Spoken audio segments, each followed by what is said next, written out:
মার্কিন যুক্তরাষ্ট্রের পরাজয়ের ঘণ্টাধ্বনি, ইলন মাস্কের হুঁশিয়ারিতে উত্তাল বিশ্ব। ওয়াশিংটনের আকাশে যেন বজ্রের গর্জন। ইলন মাস্কের মরণ হুঁশিয়ারি যেন ভবিষ্যতের যুদ্ধক্ষেত্রের দিকেই ইঙ্গিত করছে।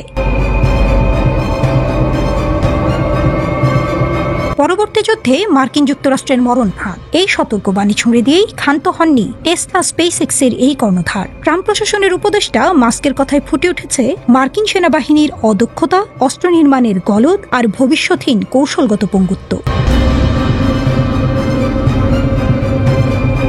অন্যদিকে ইরানের সর্বোচ্চ নেতা আয়াতুল্লাহ খামেনির নির্দেশে সামরিক শক্তি বাড়িয়েই চলেছে ইরান। মাস্কের সতর্কবার্তার পর বিশ্বজুড়েই প্রশ্ন, পরবর্তী যুদ্ধ কি ইরানের সঙ্গে? আর সেটাই কি মার্কিন সাম্রাজ্যের পতনের সূচনা করবে?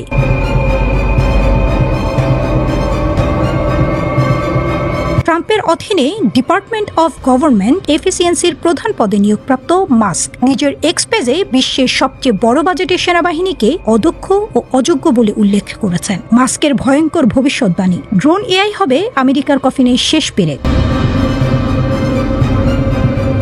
মার্কিন প্রতিরক্ষা বাজেট $850 বিলিয়ন। মাস্কের মতে এ শুধু অর্থের আগুনে পুড়ছে কাঁচা লোহা। এক্স প্ল্যাটফর্মে তিনি ঝাঁপিয়ে পড়েছেন পেন্টাগনের গলদ উন্মোচনে। তিনি জানিয়েছেন, গতকালের যুদ্ধের অস্ত্রে আজকের রণকৌশল চলে না, ইউক্রেনই তার প্রমাণ। ড্রোন যোগে মানব সেবার মৃত্যু ঘণ্টা বাজছে। ইরানের ড্রোন স্রোতের কাছে মার্কিন F-35 স্টেলথ যুদ্ধ বিমান কি টিকতে পারবে? আর এআই চালিত অস্ত্র? মাস্ক সতর্ক করেছেন টার্মিনেটর পরিস্থিতির। মাস্ক লিখেছেন, যদি সামরিক বাহিনীকে তাৎক্ষণিক এবং নাটকীয় পরিবর্তন করা না হয়, তাহলে আমেরিকা পরবর্তী যুদ্ধে খুব খারাপভাবে হেরে যাবে। যুক্তরাষ্ট্র থেকে ইরান, আয়াতুল্লাহ খামেনির নির্দেশনায় ইরান যেন নতুন করে জেগে উঠেছে। তিনি মার্কিন হুমকিকে উড়িয়ে দিয়েছেন বজ্রকণ্ঠে। আমেরিকা মুখে ফেনা তুললেই ইরানের ক্ষেপণাস্ত্রের মুখে পড়বে। 2015 সালের পারমাণবিক চুক্তি ভেঙে ট্রাম্প যেভাবে বিশ্বাসঘাতকতা করেছেন, তার জবাব ইরান কি দেবে স্টেলথ ড্রোনে, হাইপারসনিক মিসাইলে? বিশেষজ্ঞরা ধারণা করছেন, ইরানের পরমাণু কর্মসূচি এখন চীনের টেকনোলজি ও রাশিয়ার সামরিক পরামর্শে বহুগুণ শক্তিশালী। গোপনে তৈরি হচ্ছে শাহাব-6, 4500 কিলোমিটার পাল্লার এই ক্ষেপণাস্ত্র, যা ইউরোপ থেকে ইসরায়েল সব টার্গেট ধ্বংসে সক্ষম। Geopolitical chess game, Moscow, Beijing, তেহরানও এখন মানচিত্রের ত্রিভুজ। রাশিয়ার X-500 মিসাইল ডিফেন্স, চীনের ড্রোন স্যাটেলাইট নেটওয়ার্ক, সবই এখন ইরানের হাতে। ক্যাসপিয়ান সাগরে যৌথ নৌমহড়া চালিয়েছে 3 মিত্র। পেন্টাগনের গোয়েন্দা রিপোর্টে ধরা পড়েছে, ইরানের বিপ্লবী গার্ডের হাতে এখন 2000+ সুইসাইড ড্রোন রয়েছে, যা ইউক্রেনীয় মডেলের চেয়েও ধ্বংসাত্মক। বিশ্লেষকরা সতর্ক করছেন, ইরান আমেরিকা যুদ্ধ মানেই বিশ্বযুদ্ধ। কারণ রাশিয়ার কালিব্রো মিসাইল ও চীনের সাইলো ড্রোন তখন টাইপরাইটারের মতো ক্লিক করবে ওয়াশিংটনের বিরুদ্ধে। চিত্রটা এখন এমন, মাস্ক যেন টাইটানিকের ডেক থেকে চিৎকার করছেন, হিমশৈল সোজা সামনে, অথচ ক্যাপ্টেন ট্রাম্প বাজিয়ে চলেছেন মার্কিন অজেয়তার সুর। কিন্তু বাস্তবতা কি? 2003 সালের ইরাক আক্রমণে মার্কিনরা 30 দিনে বাগদাদ দখল করেছিল। আজ ইরানের সামনে দাঁড়ালে পরিস্থিতি ভিন্ন। ইতিহাস সাক্ষী, প্রতিটি সুপার পাওয়ারের পতন শুরু হয়েছিল অদূরদর্শিতায়। রোমান সাম্রাজ্য থেকে ব্রিটিশ ঔপনিবেশিকতা সবই ধসে পড়েছে আত্মতুষ্টিতে। মাস্কের সতর্কবার্তা কি ট্রাম্প কানে নেবেন? নাকি টুইটার যুদ্ধে ব্যস্ত মার্কিন নীতি নির্ধারকরা দেখতেই পাবেন না? ইরানের ড্রোন স্রোতকে রচনা করবে ওয়াশিংটনের পতন? তবে একথা স্পষ্ট, পাশার দান এখন ইরানের হাতে, রুশ চীনা ছায়ায়।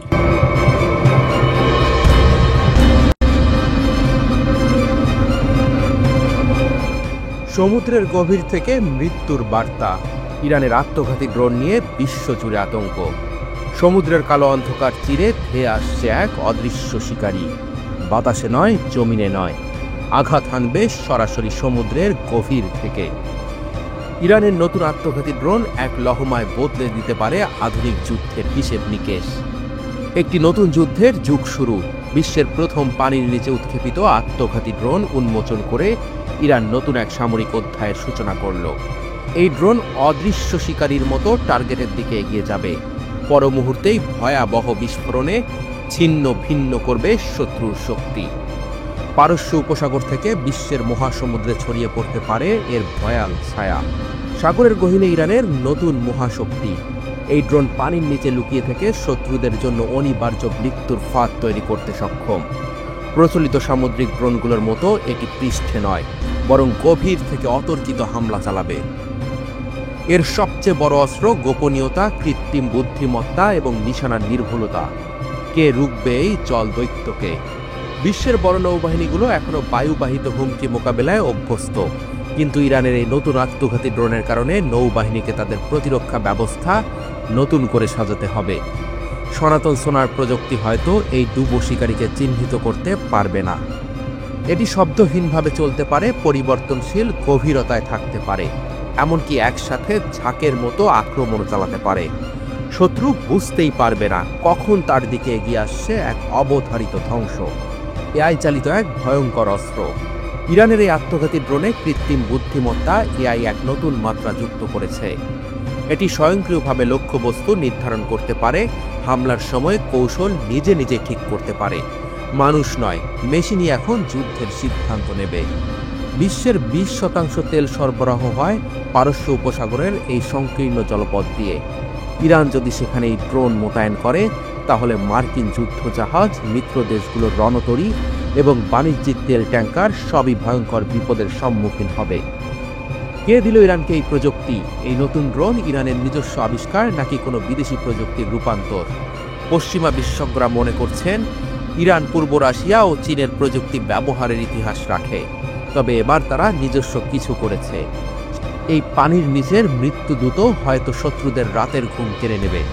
বিশ্ব এখন দিশেহারা, কিভাবে আটকাবে এই হুমকি। নৌবাহিনীগুলোকে এখন নতুন প্রতিরক্ষামূলক ব্যবস্থা তৈরিতে মনোযোগ দিতে হবে। উন্নত সোনার সিস্টেম, এআই চালিত নজরদারি ড্রোন এবং সমুদ্রতলে বাধা বসানোর কৌশল গ্রহণ করতে হবে। কিন্তু প্রশ্ন হচ্ছে, এত কিছু করার আগেই যদি ইরানের এই অদৃশ্য শিকারী আঘাত হানে, বিশ্বব্যাপী সামরিক প্রতিযোগিতার নতুন দিগন্ত। যুক্তরাষ্ট্র, রাশিয়া এবং চীন ইতিমধ্যেই সাবমেরিন যুদ্ধ প্রযুক্তিতে এগিয়ে আছে, কিন্তু ইরানের নতুন এই পানির নিচের আত্মঘাতী ড্রোন সমুদ্রতলের যুদ্ধের চিত্র পুরোপুরি বদলে দিতে পারে। শেষ কথা, আধুনিক যুদ্ধের গতি বদলে দিচ্ছে ইরান। একটি নতুন সামরিক বিপ্লবের দ্বার প্রান্তে দাঁড়িয়ে বিশ্ব। ইরানের কৃত্রিম বুদ্ধিমত্তা সম্পন্ন আত্মঘাতী ড্রোন শত্রুর চোখে ধুলো দিয়ে আঘাত হানতে প্রস্তুত। সমুদ্রের গভীর থেকে উঠে এসে নিমিষেই ধ্বংস করে দিতে পারে যুদ্ধজাহাজ, তেল ট্যাঙ্কার কিংবা সামরিক ঘাঁটি। ইরানের বজ্র হুঁশিয়ারি, আসছে বড় যুদ্ধের ঝড়। গাজা উপত্যকায় দখলদার ইসরায়েলের বোমার আঘাতে কাঁপছে আকাশ। কেউ যেন থামাতে পারছে না এই আগ্রাসনকে। কিন্তু ঠিক সেই মুহূর্তেই বজ্র কণ্ঠে উঠল এক সতর্কবার্তা। ইসরায়েলের সাথে যুদ্ধ হলে এবার জবাব হবে আরো কঠিন। ইরানের পররাষ্ট্রমন্ত্রী আব্বাস আরাকচি এক সাক্ষাৎকারে স্পষ্ট জানিয়ে দিয়েছেন, আমরা সবকিছুর জন্য প্রস্তুত। ইসরায়েলের সাথে যে কোনো সংঘাত ঘটতে পারে। এবার যদি আবার উস্কানি দেয়, তবে সেই জবাব হবে ইতিহাসে লেখা রাখার মতো। এই ঘোষণা এসেছে এমন এক সময় যখন ইসরায়েল শুধু গাজা নয়, সিরিয়া ও ইয়েমেনেও আগুন ছড়াচ্ছে। মুহুর্মুহু বোমা বর্ষণে কেঁপে উঠছে পুরো মধ্যপ্রাচ্য। আর এই বাস্তবতাতে ইরান জানিয়ে দিল, তারা শুধু প্রতিরক্ষা নয়, পাল্টা আঘাতের জন্যও প্রস্তুত। আরাকচি স্মরণ করিয়ে দিলেন সেই যুদ্ধের কথা, যখন ইসরায়েল ঘোষণা করেছিল 48 ঘন্টার মধ্যে তারা ইরানকে শেষ করে দেবে। কিন্তু কি হয়েছিল? উল্টো ইরানের প্রত্যাঘাতে হিমশিম খেয়েছিল দখলদাররা। আমেরিকার সহায়তাতেও লক্ষ্য অর্জন করতে পারেনি। অবশেষে বাধ্য হয়েছিল নিঃশর্ত যুদ্ধবিরতিতে। এবারও ইতিহাস যেন একই পথে হাঁটছে। ইসরায়েল উস্কানি দিচ্ছে, হামলা চালাচ্ছে, কিন্তু সামনে অপেক্ষা করছে ইরানের বজ্রাঘাত। সৌদি আরবের জেদ্দায় OICর জরুরি সম্মেলনে অংশ নিয়েই আরাকচি এই হুঁশিয়ারি দিয়েছেন। তিনি বলেন, আমাদের হাতে আছে অভিজ্ঞতা, আছে প্রযুক্তি, আর আছে ইস্পাত কঠিন ইচ্ছা শক্তি। যে আগ্রাসন আমাদের দিকে ছোড়া হবে, তা আমরা ফিরিয়ে দেব দ্বিগুণ শক্তিতে। তার এই ঘোষণা শুধু ইসরায়েলের জন্য নয়, ওয়াশিংটনের দিকেও সতর্কবার্তা। কারণ যুক্তরাষ্ট্র ইয়েমেন ও লেবাননের মাটিতে ইরান সমর্থিত গোষ্ঠীগুলোর ওপর হামলা বাড়িয়ে দিয়েছে। হুথিদের প্রেসিডেন্সিয়াল ভবন উড়িয়ে দেয়া, হিজবুল্লাহকে চাপে ফেলার চেষ্টা, সবকিছুই যেন ইরানকে লক্ষ্য করে সাজানো কৌশল। ইরান কিন্তু স্পষ্ট করেছে, তারা অন্য দেশের অভ্যন্তরীণ ব্যাপারে হস্তক্ষেপ চায় না, তবে অন্যায় হলে কখনোই চুপ করে থাকবে না। আজকের ইরান শুধু রাজনৈতিক শক্তি নয়, সামরিকভাবেও এক আধুনিক শক্তিতে রূপ নিয়েছে। ক্ষেপণাস্ত্র প্রযুক্তি, আঞ্চলিক প্রভাব আর জনসমর্থন সব মিলিয়ে তারা দাঁড়িয়ে আছে দৃপ্ত ভঙ্গিতে। গাজার পরে ইয়েমেন, লেবানন, মধ্যপ্রাচ্যের প্রতিটি কোণ যেন যুদ্ধের জন্য অপেক্ষা করছে। দখলদার ইসরায়েলের প্রতিটি উস্কানি যেন নতুন করে আগুন জ্বালিয়ে দিচ্ছে। কিন্তু আকাশের ওপারে এখন প্রতিধ্বনি একটাই, ইরান প্রস্তুত, যুদ্ধ হলে এবার ইতিহাস বদলে যাবে। ওদিকে তেহরানের উত্তরাঞ্চলে একটি পারমাণবিক স্থাপনায় ইসরায়েলি হামলার ধ্বংসাবশেষ দ্রুত সরিয়ে ফেলছে ইরান। এর মাধ্যমে সেখানে পারমাণবিক অস্ত্র তৈরির প্রমাণ মুছে যেতে পারে। সংশ্লিষ্ট একটি গবেষণা প্রতিষ্ঠান এই তথ্য জানিয়েছে। Institute for science and international security বলছে, স্যাটেলাইট থেকে তোলা ছবিতে দেখা গেছে ইরানের পক্ষ থেকে ক্ষতিগ্রস্ত ও ধ্বংসপ্রাপ্ত ভবনগুলো দ্রুত ভেঙে ফেলার তৎপরতা চালাচ্ছে। সম্ভবত পারমাণবিক অস্ত্র গবেষণা ও উন্নয়ন কার্যক্রমের প্রমাণ মুছে ফেলার চেষ্টা চলছে। চীনের অগ্নিঝরা প্রদর্শনী, সামরিক শক্তিতে নতুন বিশ্ব শক্তি। একটা কুচকাওয়াজ, একটা মঞ্চ, আর সেখানে যেন পুরো বিশ্বের সামনে দাঁড়িয়ে গেল ভবিষ্যতের যুদ্ধ। 3 সেপ্টেম্বর বেইজিং, চীনের সামরিক শক্তির প্রদর্শনীতে চোখ ধাঁধিয়ে গেল বিশ্ব। প্রশ্ন উঠল, চীন কি সামরিক সক্ষমতায় সবাইকে ছাড়িয়ে যাচ্ছে?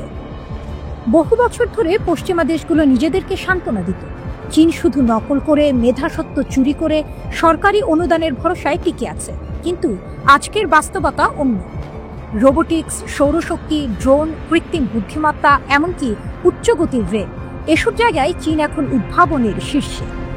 আর সামরিক প্রযুক্তিতে সেখানেও চীন এখন নেতা, অনুসারী নয়। কুচকাওয়াজে দেখা গেল নতুন প্রজন্মের বিমানবাহী জাহাজ, যার পরবর্তী সংস্করণ হতে পারে পারমাণবিক শক্তিচালিত সুপার ক্যারিয়ার, যুক্তরাষ্ট্রের জেরাল্ড ফোর্ড শ্রেণীর সমকক্ষ। প্রদর্শিত হল 4 ধরনের লয়াল উইংম্যান ড্রোন, স্টেলথ প্রযুক্তির মনুষ্যবিহীন বিমান, যেগুলো মূল বিমানের সঙ্গে উড়ে যুদ্ধ করে। সামনের সারিতে এলো জাহাজ বিধ্বংসী ক্ষেপণাস্ত্র, ভূমি থেকে ভূমিতে আঘাত হানার মিসাইল, পানির নিচে লুকিয়ে থাকা সাবমেরিন আর নতুন টর্পেডো। এ যেন ভবিষ্যতের যুদ্ধের এক ঝলক। চীনের সামরিক শিল্পখাত পর্যবেক্ষকরা বলছেন, এবছর শুধু কুচকাওয়াজ নয়, আরও অনেক কিছুই উদ্বেগ বাড়িয়েছে। ডিসেম্বরে দেখা গেল নতুন স্টিলথ কমব্যাট বিমানের গোপন পরীক্ষা।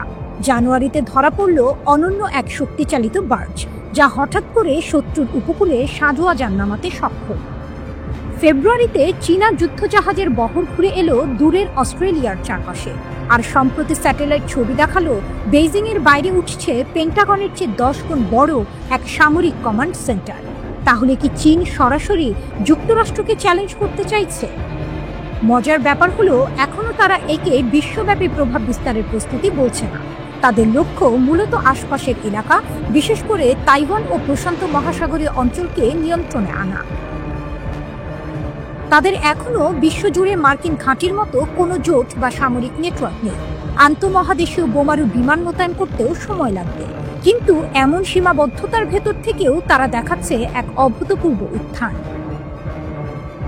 1990-এর দশক থেকে শুরু হওয়া আধুনিকীকরণ আজ নিয়ে এসেছে অদ্ভুত এক সত্য। দ্বিতীয় বিশ্বযুদ্ধের পর আর কোনো সেনাবাহিনী এত দ্রুত রূপান্তরিত হয়নি। চীন এখন ডজন ডজন ব্লু ওয়াটার যুদ্ধজাহাজের মালিক, আকাশে জ্বালানি ভরার বিশাল বহর গড়ে তুলছে, বিশ্বজুড়ে দ্রুত সেনা পরিবহনের জন্য কৌশলগত বিমান বহর তৈরি করছে। চীনের কুচকাওয়াজ শুধু অস্ত্র প্রদর্শনী নয়, এক ঘোষণা, আমরা নকল করি না, আমরা তৈরি করি, আমরা নেতৃত্ব দিই। বাস্তবতা হলো, যেখানে একসময় যুক্তরাষ্ট্র এককভাবে রাজত্ব করত, সেখানে এখন দাঁড়িয়ে যাচ্ছে চীন। প্রশান্ত মহাসাগরের ঢেউ গর্জে উঠছে নতুন শক্তির আওয়াজে। বিশ্ব তাকিয়ে আছে, প্রশ্ন করছে, চীন কি সামরিক সক্ষমতায় সবাইকে ছাড়িয়ে যাচ্ছে?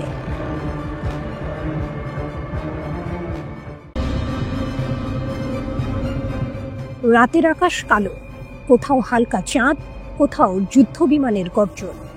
ইরান আর ইসরায়েলের মধ্যে আবারও যুদ্ধের হুমকি বাজছে। এবার সেই শব্দ আরো ভারী, আরো রক্তাক্ত হওয়ার প্রতিশ্রুতি নিয়ে। বিশ্লেষকদের একটাই সতর্কতা, আগের 12 দিনের যুদ্ধ কেবল ট্রেলার ছিল, আসল সিনেমা এখনো শুরু হয়নি। যুদ্ধের ক্ষত মুছে শক্তি গড়ছে তেহরান। জুনের সংঘাতে ইরান অনেক ক্ষতি সয়েছে। আকাশ প্রতিরক্ষা ভেঙে পড়েছিল, সামরিক ঘাঁটি ধ্বংস হয়েছিল, শীর্ষ কমান্ডাররা হারিয়েছিল প্রাণ। কিন্তু যুদ্ধ শেষ হতেই ইরান থেমে থাকেনি, বরং দম ফেলার আগে শুরু করেছে প্রতিশোধের প্রস্তুতি। ক্ষেপণাস্ত্র ভাণ্ডার দ্বিগুণ গতিতে বাড়ানো হয়েছে। নতুন রকেটের পর রকেট তৈরি হচ্ছে দিনরাত। যেসব জায়গায় ফাঁক ছিল, সেখানে এখন নতুন প্রযুক্তির দেয়াল গড়ে তুলছে তেহরান। রাশিয়ার হাত ধরে আকাশ পাহারায় S-400। সবচেয়ে বড় চমক এসেছে রাশিয়ার দিক থেকে। আগে যেখানে ইরান কেবল S-300 সিস্টেমের ওপর ভরসা করত, এবার সেই জায়গায় বসেছে ভয়ঙ্কর শক্তিশালী S-400। 26 জুলাই ইস্পাহানের কাছে এর সফল পরীক্ষা চালিয়েছে ইরান। স্যাটেলাইট ছবিতে ধরা পড়েছে এখন থেকে ইরানের আকাশে এমন এক প্রতিরক্ষা ছাতা টানানো হয়েছে যেটি 65% হুমকি বাতাসেই গিলে ফেলতে পারে। S-400 শুধু যুদ্ধ বিমান নয়, ড্রোন, ব্যালিস্টিক মিসাইল সবকিছুকে আঘাত হানার আগেই ধ্বংস করতে সক্ষম। এখন প্রশ্নটা সহজ, আগামী যুদ্ধে ইসরায়েলের আকাশ কেমন করে ভেদ করবে তার যুদ্ধ বিমান? রাশিয়া চীনের দ্বিগুণ সমর্থন। শুধু রাশিয়া নয়, চীনও এসে দাঁড়িয়েছে ইরানের পাশে। তাদের কাছ থেকে আধুনিক আকাশ প্রতিরক্ষা ব্যবস্থা পেয়েছে তেহরান। শোনা যাচ্ছে ইরান রাশিয়ার কাছ থেকে Su-35 বোমারু যুদ্ধ বিমান কেনার চুক্তিও করেছে। অন্যদিকে রাশিয়াও বাদ যায়নি, ইরানের কাছ থেকে 1000-এরও বেশি ড্রোন কিনতে রাজি হয়েছে তারা, আর দিয়েছে প্রায় $2 বিলিয়ন সামরিক সরঞ্জাম। মানে যুদ্ধক্ষেত্রে যখন ইরানি ড্রোন গর্জন করবে, সেগুলোর প্রতিধ্বনি শোনা যাবে ইউক্রেনের আকাশে। কূটনীতির ফল, আগুনের ওপর ঢালা তেল। জুনের যুদ্ধ শেষ হতেই তেহরান কূটনীতির খেলায় নামে। মস্কো আর বেইজিংকে পাশে টেনে নিয়েছে। এখন ফলটা চোখে পড়ছে, নতুন অস্ত্র, নতুন প্রতিরক্ষা, নতুন মিত্র। যেখানে ইসরায়েল ভেবেছিল ইরান দুর্বল হয়ে পড়বে, সেখানে টেবিল উল্টে দিয়েছে তেহরান। ভাবুন, ক্যামেরা ধীরে ধীরে জুম করছে ইস্পাহানের মরুভূমির দিকে। সারি সারি লঞ্চার দাঁড়িয়ে, S-400 ক্ষেপণাস্ত্র আকাশের দিকে তাক করা। পেছনে রাশিয়ার তৈরি যুদ্ধ বিমান রানওয়ে থেকে উঠছে। অন্যদিকে ইসরায়েলের সীমান্তে যুদ্ধ বিমান, ড্রোন আর সাইরেনের শব্দ। দুই দিক থেকে একই হুমকি, আগামী যুদ্ধ হবে শেষ খেলা। আগের যুদ্ধের মতো সীমিত আক্রমণ নয়, এবার যুদ্ধ যদি শুরু হয় তবে সেটি হতে যাচ্ছে সবচেয়ে বিধ্বংসী ও রক্তাক্ত ঠাঁই। মধ্যপ্রাচ্যের আকাশে ঝুলছে সেই প্রশ্ন, আগুন আগে কোথায় জ্বলবে, তেল আবিবে না তেহরানে?